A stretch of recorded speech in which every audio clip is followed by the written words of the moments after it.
Welcome back everyone, this is TTS Daily with Yi.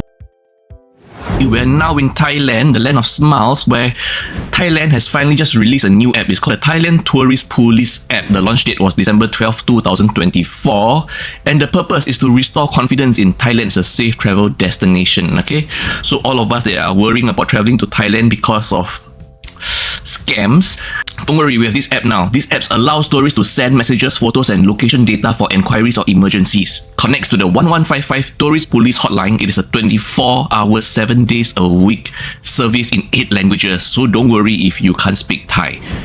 Integrates with 191 emergency hotline for quicker response, includes an SOS button for immediate police connection in emergencies. Okay, they're pushing the app once again since there have been safety concerns due to high profile abductions, particularly of famous actor Wang Xing. So anyway, as we all know, if you want to travel to Thailand, just listen to what the great world famous Wang Xing said. Very appreciate. Yeah, and also Thailand is very safe and I'm gonna go back again. Yes. Okay, we're now in Malaysia, Melaka, but most importantly, it's about Scoot Flight. Scoot Flight has been making some news. Scoot Flight has been making some little headlines because of their delays, but probably it's just caused by poor weather, I'm not really sure. So anyway, on January 10, Scoot Flight TR403 from Melaka to Singapore was scheduled for a 10:15 p.m. flight, but was significantly delayed and eventually cancelled due to poor weather conditions and fuel tanker issues. Okay, one of the passengers arrived at Melaka International Airport at around 7:30 p.m, but by 9:45 p.m, there was still no planes at the gate. Okay, even though the flight was a 10:15 p.m. 30 minutes before the flight, there was still no plane there. The plane finally arrived at 11 p.m, but boarding was delayed further, obviously. Passengers waited until 2:30 a.m. to board, only to be told of another delay due to an engine issue. I mean, if you heard of an engine issue, it's probably best for your safety to wait. A 10:15 p.m. flight, but you waited until 2:30 a.m. to do boarding. That's over 4 hours before the scheduled flight to do boarding. Just boarding, not scheduled departure, okay? So finally, after 9 hours of waiting, one of the passenger just decided to finally drive back to Singapore instead of waiting for the rescheduled flight. Wow. I mean, I don't know, wouldn't you be too tired to drive by then? I would just wait for the rescheduled flight, honestly. So people are complaining, saying Scoot's communications was poor. Passengers were only officially informed of the cancellation at 12:40 p.m. the next day. Okay, I get it now. 10:15 p.m. flight on January 10. You delayed over 4 hours to finally do your boarding, okay, not just departure. After boarding, you were informed engine issue, and then you were told there's a rescheduled flight. But that flight was cancelled the next day at 12:40 p.m. Wow.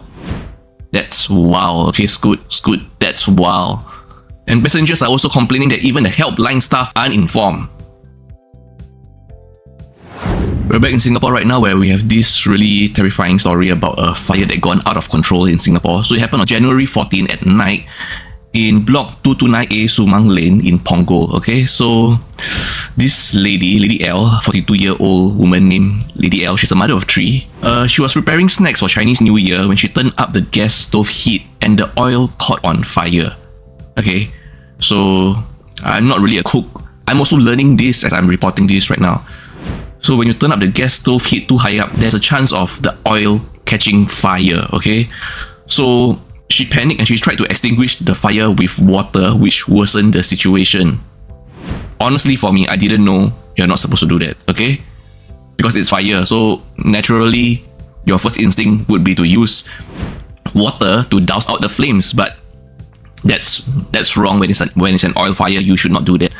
It worsened the situation, so she woke up her whole family to evacuate, but she stayed on to fight the fire, and that resulted her in getting burns over her arms, cheeks, and even she couldn't keep the fire under control, and sadly her whole Punggol flag was burned, really badly burned, as you can see from the pictures here, okay? I mean, we can't help but feel really bad for her and her family. She asked her family to evacuate. She stayed on to fight the fire and she got injured. Thankfully, she is alive and well now. She was taken to the hospital. Hospital told her to, stay on for medical checks, but she chose to discharge because she wanted to care for her children. The power of a mother's love, okay?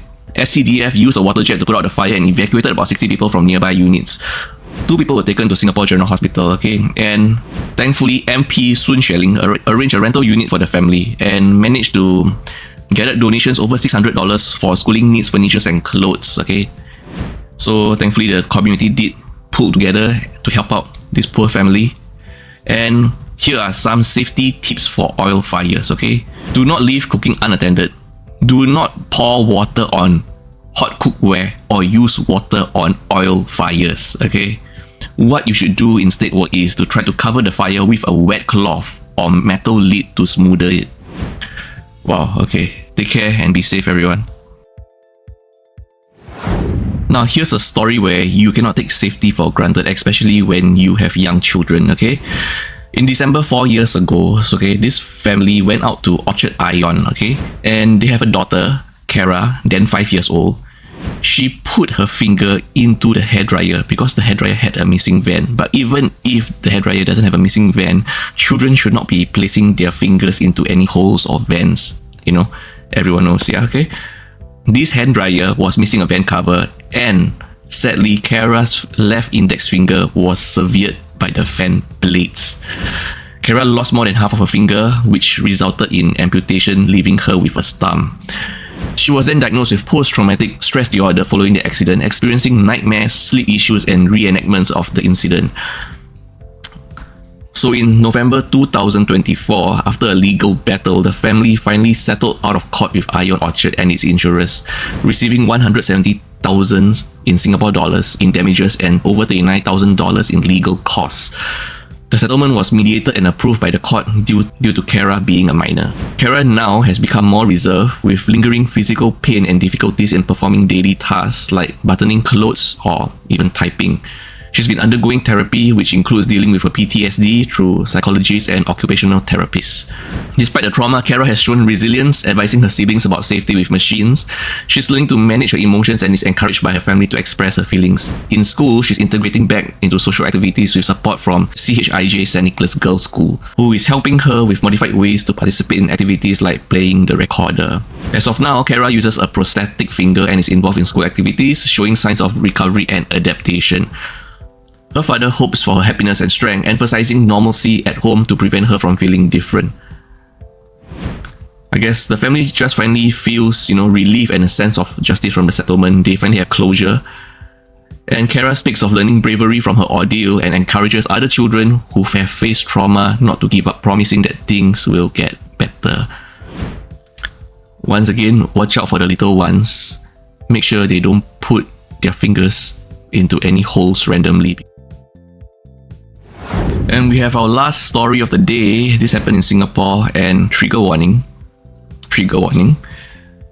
An 11-year-old girl was allegedly inappropriately and by a 58-year-old provision shop owner in Jurong, West Singapore, while she was there to buy ice cream. This incident happened on October 28, 2021. So this 11-year-old girl went to the shop and was offered a free drink by the provision shop owner. She returned later to buy ice cream, and it was during this second visit that the alleged assault took place.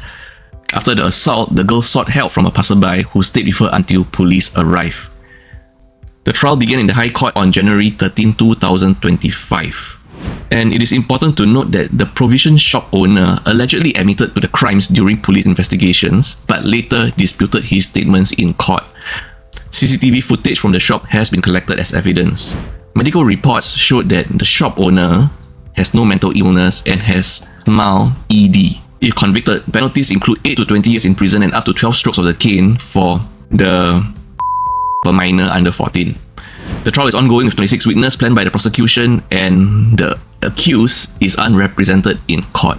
Take care, stay safe, and have a good weekend, everyone.